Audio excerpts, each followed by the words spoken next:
Kanina pa akong umaga gusto magawa ng video na habang sana beauty pa ako.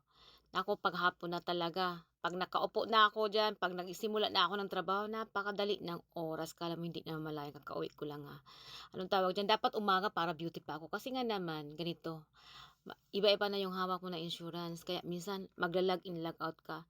'Pag nag-log-in, log-out ka, pati yung utak mo mag-log-in, log-out din talaga. Naku, mahihilo ka sa lalo sa kaka-computer, yung mata mo ikot-ikot talaga. Gusto ko palang ibahagi sa inyo ngayon ang about sa as a driver, meron po tayong pananagutan na tatlong pananagutan. Minsa 책임, 형사 책임, at 행정 책임. Ito pong minsa 책임 ay kinukuha sa atin car insurance.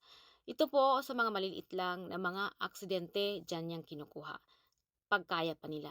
Pero pag meron na pong nasugatan, naduguan, o pag may pulis na kasama na, ito po ay pag may pulis na kasama, ang kapartner niya is lawyer.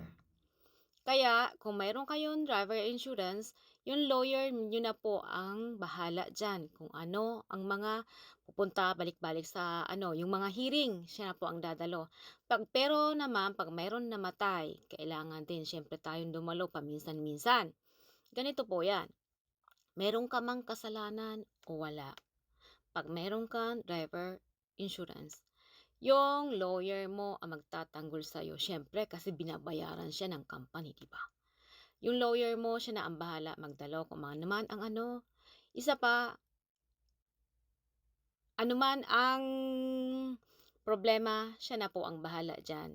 Kaya, yung mga ganyan, nagtatrabaho tayo, siyempre busy. Hindi mo na kailangan dumalo.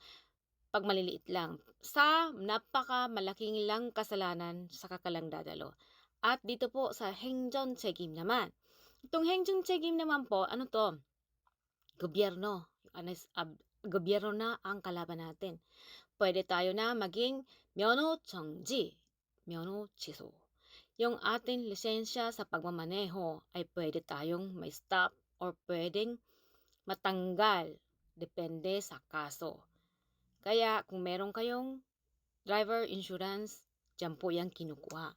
Pero kung wala naman, lahat ng pananagutan ay sa atin pong bulsa, lalabas yan. Alam naman ninyo, dito sa Korea, negosyo. Pati yung sa car, kunting ano lang, sabi nila, sabi na, sakit. Magpa-admit na kaagad ako, nako, mabuang na ako dyan, nako talaga. Ito mga Koreano, dapat sana ang gobyerno, ito mang gobyerno ang ano niyan, nako. Ewan ko kailan pa sila magbabago. Ginagawa talagang negosyo. Sige, bye-bye na!